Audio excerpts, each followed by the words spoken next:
শুভেচ্ছা প্রিয় দর্শক, আপনাদের সকলকে সাদর আমন্ত্রণ চ্যানেল আই পর্দায় ফ্রেশ প্রিমিয়ামটি তারকা কথনের আজকের আয়োজনে। প্রিয় দর্শক, আজকে গল্প করব গান নিয়ে।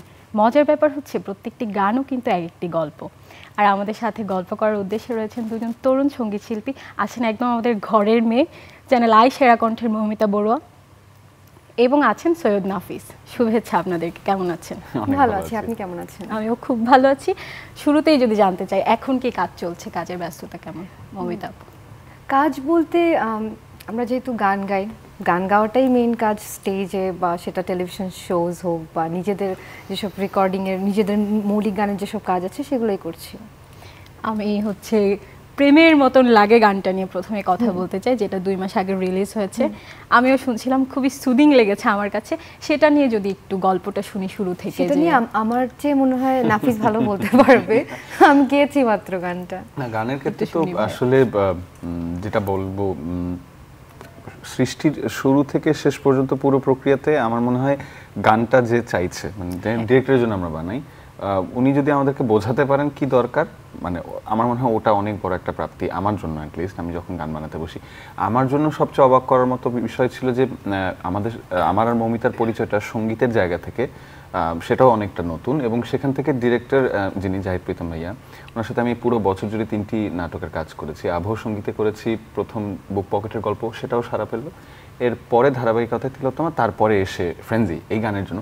তা আমাকে গানের জন্য উনি প্রথম থেকে বলছেন যে আপনি এবং মৌমিতা বড়ুয়া আপু দুইজন গাইবেন। আপনাদের একসাথে এটাই প্রথম গান? হ্যাঁ, এটা আমাদের, মানে এর আগে আমরা কভার করেছি, কিন্তু অরিজিনাল গান নিয়ে আমরা কথা বলছিলাম যে করব করে।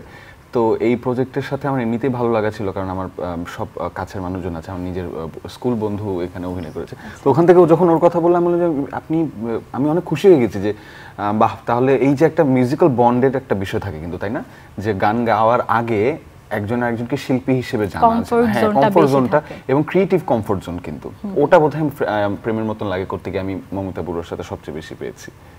লিরিকটা লেখার সময় মাথায় কি কাজ করলো? এখন তো অনেক ধরনের গান হয়, প্রেমের গান তো আমরা সচরাচর প্রায়ই শুনি, তাহলে প্রেমের গানই কেন লিখলেন? প্রেমের গান এক তো ডেফিনেটলি, ওই যে বললাম, ডিরেক্টরস ডিমান্ড। আর আমার যেটা চেষ্টা থাকে, প্রেমের গান হচ্ছে অনেক, এবং সবাই সবার জায়গা থেকে তাদের সর্বাত্মক চেষ্টা করে ভালো গান বানানোর চেষ্টা করছে, আমি বিশ্বাস রাখি। কিন্তু হয় কি বলেন তো, গান মনে রাখবার জন্য সারল্য লাগে এবং গানের সাথে রিলেট করা লাগে। আমি যদি পেছনের কোনো বাংলা গান বলি, পেছনকার কোনো হিন্দি গানের কথা বলি, বা যে কোনো গানের কথাই বলি, আমরা ওই গানগুলোকেই সবচেয়ে বেশি মনে রাখতে পারি যার কথার সাথে আমি আসলে নিজেকে কানেক্ট করতে পারি। তো এটা একটা বড় বিষয়। এবং সহজবোধ্য শব্দ, এটার একটা জিনিস। আমরা মনে হয় ক্রিয়েটিভ গান লিখতে গেলে বেশি লিখে ফেলি, কঠিন শব্দ চুজ করি, এরকম একটা বিষয় থাকে। তো মৌমিতাকে বলছিলাম যে আমার এখন একটা চেষ্টা থাকে গান লেখার ক্ষেত্রে, যে বাংলা শব্দের যে মিষ্টতা, ওটাকে বের করে আনার জন্য শব্দ চয়ন বা শব্দ সাজানোর ক্ষেত্রে যে বিষয়, শব্দ বিন্যাসের যে বিষয়টা, ওটা মাথায় রেখেই লেখা। প্রেমের মতন লাগে এই কথাটার ক্ষেত্রে যদি আমাকে বলেন, এগেইন আমাকে ডিরেক্টর বলেছিলেন একটা বিষয়, যে সবার মধ্যে প্রেম হবে কিন্তু হয় না, এই যে প্রেমের মতন লাগে এই বিষয়টা লাগবে। তো উনিও বলে ফেলছে, কিন্তু ওনারা মাথায় ছিল না যে উনি কথাটা বলবে বা আমি পিক করে ফেলবো। আমি তো এই তো হয়ে গেল, প্রেমের মতন লাগে বলে, তাই ভাই আপনি দেখেন তো লিখে কেমন লাগে। আমি দেখলাম যে ওই বিষয়টা চলেই আসলো। ভিডিওটাতে কিন্তু একদম ওরকমই, যে প্রেমে পড়ার আগের মুহূর্তটা, চরম উত্তেজনা, মিষ্টি মিষ্টি একটা সম্পর্ক। শুরুতেই যেটা বলছিলাম যে প্রত্যেকটা গানই তো এক একটা গল্প, গল্পটা যখন আমাদের জীবনের সাথে মিলে যায় তখনই আমরা আসলে কানেক্ট করতে পারি। এটাই। মৌমিতা আপু, ভাইয়ার সাথে কাজ করার অভিজ্ঞতা কেমন? যেহেতু প্রথম। খুব ভালো। আমি শুরুতেই বললাম যে মৌলিক গানে এটা আমাদের প্রথম কাজ, কিন্তু আমি নাফিসের সাথে বেশ কয়েকটি কভার করেছি, আমার ওর সাথেও করেছি, আমি একাও করেছি। তো আমার যেটা সব থেকে ভালো লেগেছে সেটা হচ্ছে, আমরা হয় কি, আমরা আজকাল তো সব কিছু খুব অস্থিরতার মধ্যে দিয়ে যাচ্ছে। আমরা কোথাও যখন গান গাইতে যাই, সেখানেও আমাদের একটা গদ বাঁধা সময় থাকে যে 2 ঘন্টার মধ্যে শেষ করতে হবে, কারণ আমার পরে আরও একজন ভয়েস দিবে, এরকম একটা ব্যাপার থাকে। তো ওর ক্ষেত্রে আমার যেটা হয়েছে, প্রথমত আমরা স্টেজ শো করেছি অনেক, তো ওর ভয়েস নেবার যেই ওয়ে বলবো সেটা খুবই সুন্দর। মানে আমার হয় না যে আমাদের প্রত্যেকের গায়কে যেটাই থাকুক না কেন, ওই স্টুডিওর তাড়াহুড়ার মধ্যে 1 ঘন্টা 2 ঘন্টার মধ্যে অনেক সময় হয় কি আমরা আমাদের বেস্টটা দিতে পারি না, বা বেস্টটা যে আমাদের ভয়েস টেকটা নিচ্ছে সে হয়তো বের করে আনতে পারে না। কিন্তু ওর ক্ষেত্রে ও যেহেতু গায়ে খুব ভালো, তো হয় না যে আমি কিভাবে গাবো সেটা দেখিয়ে দেওয়ার জন্য কাউকে লাগে। তো ওর এই জিনিসটা খুব ভালো পারে। আমি সবসময় এমন হয় যে অনেক ক্রিটিক্যাল কাজ, কোনো গানের কাজ না উঠলে এমনও হয় যে আমি আমার ছোটো বোনকে ফোন দিই, বাবাকে ফোন দিই, যেহেতু আমার বাবা ছোটো বোন দুজনেই গান গায়, তো ওদেরকে ফোন দিয়ে আমি বিরক্ত করতে থাকি যে এই গানটা এই কাজটা তো আমার গলায় হচ্ছে না, কি কোন কোন নোট এখানে গেল। তো ওদেরকে সেটা আমি ওর সাথে যেটা হয়েছে যে ও আমাকে দেখিয়ে দিতে পারে যে এই নোটগুলা গেছে এখানে। তো এটা এই কমফোর্টের জায়গাটা না সবার সাথে হয় না, এই জন্য খুব আরামে আমি গানটা গাইতে পেরেছি। আচ্ছা, প্রেমের মতন লাগে গানটা তো আমরা শুনবোই। এখন প্রথমে একটা অন্য গান দিয়ে শুরু করি, যদি 2 লাইন শুনি। আচ্ছা, আমার ভীষণ প্রিয় একটি গান রবীন্দ্রসঙ্গীত, মল্লিকা বনে। তো নাফিস রবীন্দ্রসঙ্গীত খুব ভালো গায়, তো আমরা চেষ্টা করছি এই গানটা দিয়ে শুরু করতে।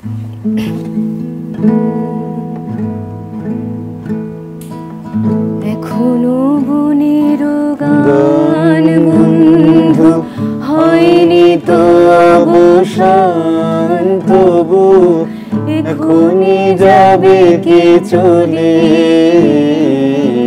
এখনো বনের গান বন্ধু হয়নি তো অবসান, তবু এখনই যাবে কে চলে।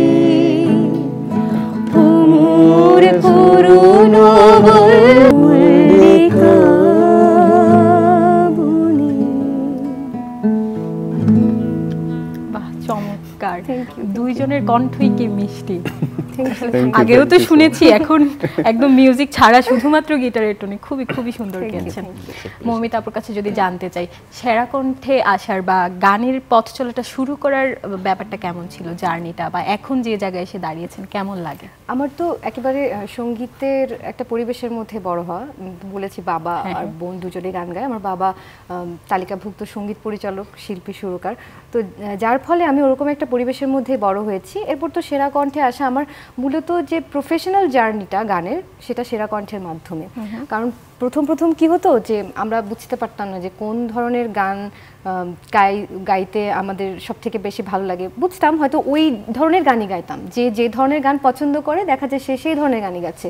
কিন্তু সেরা কণ্ঠে আসার পরে নিজেকে অনেক ভাঙতে পেরেছি, যেহেতু শেষ পর্যন্ত টিকে থাকতে গেলে প্রত্যেকটা এপিসোডে নিজেকে প্রুভ করতে হয় বিভিন্ন ধরনের গান গেয়ে। তো এই জন্য আমি বলবো আমার জীবনে চলার পথের পাথেয় হিসেবে থাকবে সেরা কণ্ঠের পুরো জার্নিটা। কারণ আমি যে আজকে মৌমিতা বড়ুয়া, যে 5-10টা মানুষ আমাকে চিনছে, এটা কিন্তু সেরা কণ্ঠের কারণে। এবং সেরা কণ্ঠ জায়গাটা এমন যে আমি একেবারে আমার দায়িত্বশীলতার একটা জায়গা তৈরি করে দিয়েছে। কারণ এই রিয়েলিটি শোগুলো কিন্তু দর্শক ভোটে হয়, কারণ দর্শক নির্ধারণ করে যে কারা চূড়ান্ত পর্যায় পর্যন্ত থাকবে। তো দর্শক যেহেতু আমাকে সেই শুরু থেকে অডিশন থেকে গ্র্যান্ড ফিনালে পর্যন্ত নিয়ে গেছে, সেই অডিয়েন্সের কাছে আমার অনেক দায়িত্ব। আমি সবসময় এটাই ফিল করি, হয়তো বা ওইভাবে গান শিখে গান গাইতে আসলে আমার দায়িত্বশীলতার জায়গাটা আরও কম থাকতো, যেটা আমি এখন ফিল করতে পারি যেটা তো না, আমাকে তো দর্শক ভোটে আমি এই জায়গায় এসেছি। তো দর্শকের প্রতি আমার চিরজীবনের কৃতজ্ঞতা থাকবে। এই দর্শকের সাথে সরাসরি কানেকশনটাও করে দিয়েছে আমাকে চ্যানেলে সেরা কণ্ঠ। সেরা কণ্ঠে আপনার কম্পিটিশনের একটি গান এখন দেখবো, চলো। মা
দায়িত্বশীলতা দর্শকদের কথা সবাই তো শুনলাম, একটু গুজবাম্প তো হয় আসলে।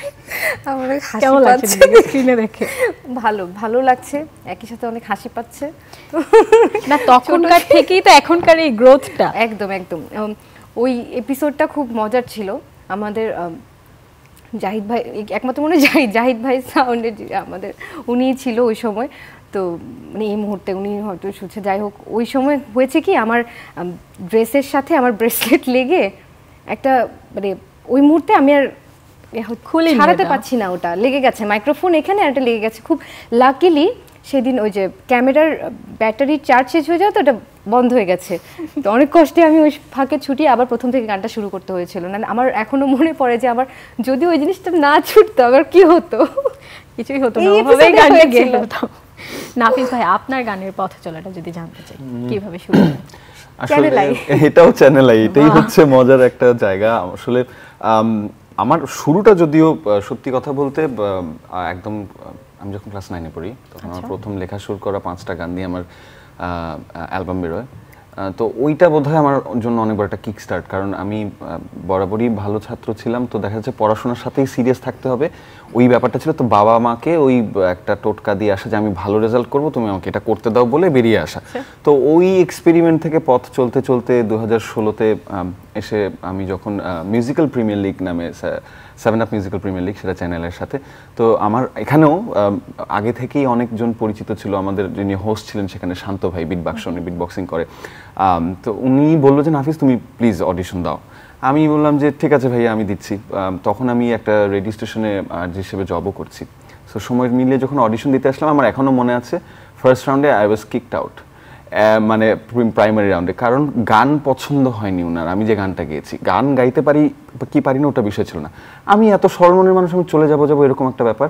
তখন আমাকে ফরিদ স্যার, আমাদের আঁচলের বাবা, যে উনি বোধহয় পাশের রুমে ছিলেন, উনি আমাকে শুনে বললেন যে তুমি তো আবার আমাকে অডিশন দাও। তো উনি বললেন যে তোমাকে কেন বাদ দিল। যে ওই জার্নিটা আমার এখনো মনে আছে। আমি কিন্তু মোটামুটি এসেছিও কোনো রকম এক্সপেকটেশন না নিয়ে, চলে যাবো এক্সপেকটেশন না রেখে, এরকম একটা ব্যাপার। কিন্তু এর পরে যে ও যেটা বললো ঠিক ওভাবেই আমার মনে হয় রিয়েলিটি শো একটা শিল্পীর জন্য অনেক বড় একটা ক্ষেত্র। এখানে প্রতিনিয়ত ঘুম থেকে উঠে ঘুমোতে যাওয়ার আগ মুহূর্ত পর্যন্ত গানের সাথে থাকা হয়তো, এই ব্যাপারটা ইজ ভেরি বিউটিফুল। আর চ্যানেলাই আমি বরাবরই বলবো যে এই জায়গাতে আসলে শিল্পী তৈরির কারখানা, এটা একদম আনডাউটেডলি। কারণ আমি চারপাশে যত আসলে সফল সঙ্গীত শিল্পী দেখছি, গান দিয়ে নিজেদের জায়গাগুলো করে নিচ্ছে একটা সময় থেকে, আমি যাদেরকে আসলেই মনে রাখি বা স্মরণে রাখি, তারা সবাই চ্যানেল আইয়ের এবং সেরা কণ্ঠের। ইনফ্যাক্ট মিউজিক্যাল প্রিমিয়ার লিগ থেকেও আমি হয়তো বানানোর পেছনে সময়টা বেশি দিয়েছি বলে হয়তো তেমন সরব ছিলাম না স্টেজ শোতে, কিন্তু আমাদের এখান থেকেও কিন্তু অনেক শিল্পী আসলে নিজের মতো করে জায়গা করে নিয়েছে।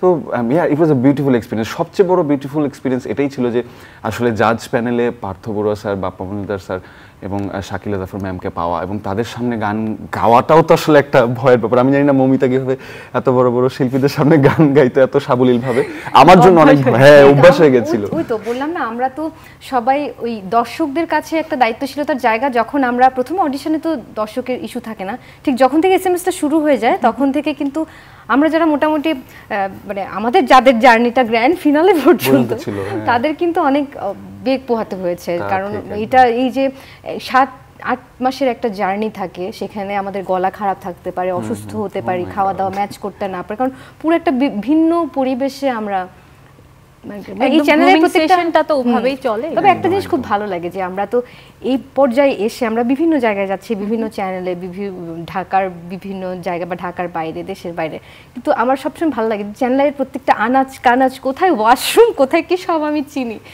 এই জিনিসটাই আমার কাছে মনে হয় যে এটাই একটা এটা পাওয়া, যে এটা আমাদের জন্য খুবই আনন্দের ব্যাপার। আর শুধুমাত্র মিউজিক্যাল শোগুলো না, আরো বিভিন্ন অভিনেতা অভিনেত্রী আসলে এই কথাটা একেবারেই চ্যানেলের সুপারস্টার। আমরা আমাদের কাছে সব আছে, আমরা সমৃদ্ধ। এটা আমার খুব ভালো লাগে বলতে। আমি খুব মাঝে মাঝে খুব অহংকারী হয়ে যায় চ্যানেল নিয়ে, এটা ট্রু। অনেকে হয়তো ভালোভাবে নেবে না, কিন্তু আমার কাছে ভালো লাগে বলতে। না, যেটা সত্যি সেটা তো বলতেই হবে, অস্বীকার করার কোনো ওয়ে নেই। এখন দুজনের কি ভবিষ্যতে, বা ওটা তো 2024-এ গেল প্রেমের মতন লাগে, 25-এ কিছু করার প্ল্যান চলছে? হ্যাঁ, গান আমরা একসাথে আসলে তারই ধারাবাহিকতায় আমরা প্লেব্যাকের একটা কাজ করছি, ওখানে আবার আমি মিউজিক বানানোর দায়িত্বটা পালন করছি, ও গাইবে। সো ওই গানটার ব্যাপারে কমই বলি, ওটা একটু আমার সারপ্রাইজই থাকুক। বাট এখন পর্যন্ত আসলে আমরা আসলে আরো একটা ওই যে সোহেল আরমান ভাইয়ের সিনেমায় একটা গান আছে, ওটা কাজ চলছে। সো প্লেব্যাকটা ওর আর আমার জন্য, আমার পয়েন্ট অফ ভিউ থেকে যদি বলি, লার্জার দ্যান লাইফ বা মিউজিক্যালি সেলিব্রেট করার মতো গান আমার কাছে আসলে সবসময় মনে হয় সিনেমার জন্য। তো ওটা হলেই বোধহয় একটু গ্র্যান্ড ফিলটা আসে। তো ওই জায়গাটা যেহেতু আমার দিক থেকেও মোটামুটি অপূর্ণ আছে বলবো না, মানে করেছি আগে, আসলে স্মরণ করবার মতো নয়, এরকম কিছু কাজ আছে। তো এখন আর একটু ভালো করে করতে চাই আমার জায়গা থেকে। আর ওর সাথে কিছু প্ল্যানিং চলছে, কিছু অরিজিনাল গান আমরা আমাদের মতো করে বানাতে চাই, সবার অবশ্যই দর্শক শ্রোতাদের কথা মাথায় রেখে, কিন্তু আগের সন্তুষ্টিটা, মানে সবার আগে সন্তুষ্টিটা যাতে আমাদের নিজে স্যাটিসফাইড যেন হয়, এরপরে যাতে মানুষের কাছে পৌঁছে, এরকম কিছু গান নিয়ে আমরা কথা চলছে আর কি। Creative process ongoing. কয়েক মাসের মধ্যেই তো পাবো নাকি, আশা রাখি। হ্যাঁ, কারণ আমি স্পেশালি কোনোভাবে সময় নষ্ট করতে চাই না। আর মানে সময় নষ্ট করতে চাই না বলতে কি হয় না, যে আমরা কিন্তু মুহূর্তটাকে আমরা সবাই এনজয় করি, যে আমরা বলি না, ওই নাফিস বলে যে আমরা মুড বেঁচে খাই, এটা কিন্তু এক্স্যাক্টলি যে আমাদের ওইরকম ওই মন মানসিকতা সবসময় না থাকতে পারে, পরিস্থিতি ঠিক না থাকতে পারে। সেজন্য আমার মনে হয় কি যখনের কাজ তখন করাটাই ভালো। যে এখন আমি মনে হচ্ছে আমার গাইতে ইচ্ছে হচ্ছে, হয়তো এই আনন্দ নিয়েও আমি না গাইতে পারি, জীবনে আনন্দ নাও থাকতে পারে। সেজন্য মনে হয় যে যখন দুঃখ আসবে দুঃখ, এখন গান গেয়ে নেওয়া উচিত আর কি, যদি চিন্তা করেই থাকি যে গান গাবো। এই ব্যাপারটা কিন্তু খুব হয়। এখন ভাবলাম যে আমি যেরকম করি যে হ্যাঁ বাসায় গিয়ে আজকে থেকেই পড়বো, রেজাল্টটা খারাপ হয়ে গেছে, সিজিটা আজকেই বাড়াতে হবে, এই যে বাসায় গেলাম ঘুমালাম কালকে থেকে পড়বো, এই কিন্তু আর হয় না। যখনটা ভাবি তখনই করে ফেলতে হবে, না হলে আর হবে না। একদমই হয় না এটা, কারণ আমি নিজেকে দিয়ে বুঝেছি এটা। কারণ আমি প্রচন্ড অলস। আমার বাবা বলে যে না, আমার বাবা বলে যে আমি সবসময় ডেডলাইনে সব কাজ করি, যে আজকে লাস্ট ডেট, আজকে আমি দৌড়াদৌড়ি করে করছি। আবার গান তো আবার খুব সাধনার ব্যাপার, ওটা আরো বেশি সময় নিয়ে করতে হয়। সেটাই, আর সাধনা তো আছেই, তার সাথে হয় না যে মানে সাধনার ফলটা কি, সাধনার ফলটা নিয়ে কিন্তু নিজেকেই ভাবতে হয় যে আমি সাধনা করছি, এই সাধনার ফলটা কি। কেউ আমাকে এই সাধনার ফল কিন্তু এনে দিবে না, ওটাও আমাকেই করতে হবে। তো এই ব্যাপারে আগে মনে হয় একটু কম সতর্ক ছিলাম, এখন একটু সতর্ক হয়েছি। হ্যাঁ, আস্তে আস্তে আরো বেশি হবে। দুজনের জন্যই শুভকামনা, যেহেতু মুভিতে আবার গান দেখতে পাবো। এখন আসলে সারাটা কেমন পেয়েছেন প্রেমের মতন লাগে থেকে? ওটা করে নিজের স্যাটিসফ্যাকশনের কথা যেহেতু বলছিলাম, স্যাটিসফ্যাকশনটা কেমন, গানটা নিজেদের কাছে কেমন লাগছে? আমি স্পেশালি যদি বলি as a maker and as a singer, যেহেতু আমি নিজেই লেখি সুর করি, সব সঙ্গীতায়োজনের যত যন্ত্র বাজাতে হয় আমি বাজাচ্ছি, আমি আবার গাইছি, তাই I sort of am a package in terms of this kind of creation. তো সেক্ষেত্রে এরকম প্যাকেজ সিঙ্গার্স বা প্যাকেজ মিউজিশিয়ানস অনেকে আছে। প্যাকেজ শব্দটা বলছি বিকজ কারণ আছে, আমরা একটু কমার্শিয়ালি ডিল করতে করতে শব্দটা মাথায় ঢুকে গেছে। তো সেখান থেকে আসলে গান প্রডিউস করে ওই গানের প্রতি আসলে ওই আবেগটা তৈরি হতে খুব একটা বেশি মানে সময় পায় না। ওই যে যেটা বললো যে টাইম খুব কম থাকে, বানানোর জন্যও কম থাকে। কিন্তু আমি খুব গর্ব করে এই কথাটা বলি, 2022 থেকে আমার একটা সুপ্রসন্ন সময় যাচ্ছে। 2022 না, সরি, অ্যাকচুয়ালি কোভিডের সময় থেকে, ওই লকডাউনের সময় একটা গান করেছিলাম আমি, হঠাৎ দেখা, কাজল আরফিন নামে নাটকের, হঠাৎ দেখা নাটকের গান দূরে। সেখান থেকে আমি প্রথম দর্শক বা শ্রোতার ভালোবাসা, গান পছন্দ হলে কেমন হতে পারে তার একটা ছিটে ফোটা থেকে শুরু করে ওটা আকার আকৃতিটা বড় হতে দেখেছি। এবং তারই ধারাবাহিকতায় আমি বেছে বেছে এক দুটো গান খুব মনোযোগ দিয়ে বানিয়েছি, যে আমি জানতাম এই গানটার ফল, যেটা মমিতা বললো যে টুডে অর টুমোরো আসবে। তো ঠিক ওরকম করেই প্রেমের মতন লাগার জন্য যদি বলি, আমরা মানসিকভাবে প্রস্তুত ছিলাম গানটা মানুষের ভালো লাগবে, এত ভালো লাগবে এটার জন্য একদমই তৈরি ছিলাম না। মানে একদম রাতারাতি আমি প্রতিদিন ঘুম থেকে উঠে যা দেখছি, সেটা সোশ্যাল মিডিয়াতে হোক বা নিউজ পেপারে হোক বা চ্যানেল ইন্টারভিউতে হোক, আমি বারবার অবাক হচ্ছি যে এই গানটা আসলেই সবার এত ভালো লাগলো, আসলেই ভালো লাগলো। আমার মনে হয় ওইটাই একটা মজার বিষয়, আপনার নিজের বানানো জিনিস কিছুদিন পরে মনে হবে যে আরেকটু বেটার হতে পারতো, কিন্তু মানুষের ভালো লাগলে তখন মনে না যতটুকু করার দরকার ছিল অতটুকু বোধহয় করতে পেরেছি। সো এক্সাইটমেন্টটা একদম আনপ্যারালাল। কমেন্টের কথা যদি বলি, সোশ্যাল মিডিয়াতে আসলে ব্যাড কমেন্টস একটা হলেও থাকে, কিন্তু আমাদের এই গানে এটা একটা সারপ্রাইজিং, যেখানেই পোস্ট হয়েছে আড্ডা হচ্ছে দিতে দিতে খুবই ভালো লাগছে, কিন্তু ভালো লাগা তো সময়েরও ব্যাপার, সময়টা এখানে বসলেই মনে হয় খুব তাড়াতাড়ি চলে যাচ্ছে।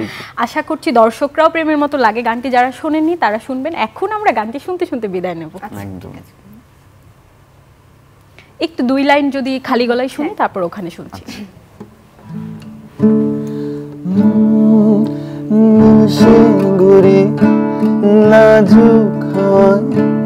বলবো যে কথা সে সাহস কোথায়, দূরে থাকি পাশে বসে ভাবছি সবই কি ভাবছো তুমি, আলো আর আধারের মৃদু আলাপন, হলুদে নীলে কুথুলির মায়ার বাঁধন, চায়ের কাপে ধোয়া ওঠা মনের কথায়, ঠোঁটের আস্কারাতে গো বেচারা মন কেন শুধু তোমায় খোঁজে, বোঝে না কিছুই তবু সে আমায় বোঝে, জানি না কখন শুনবো যে তোমার মুখে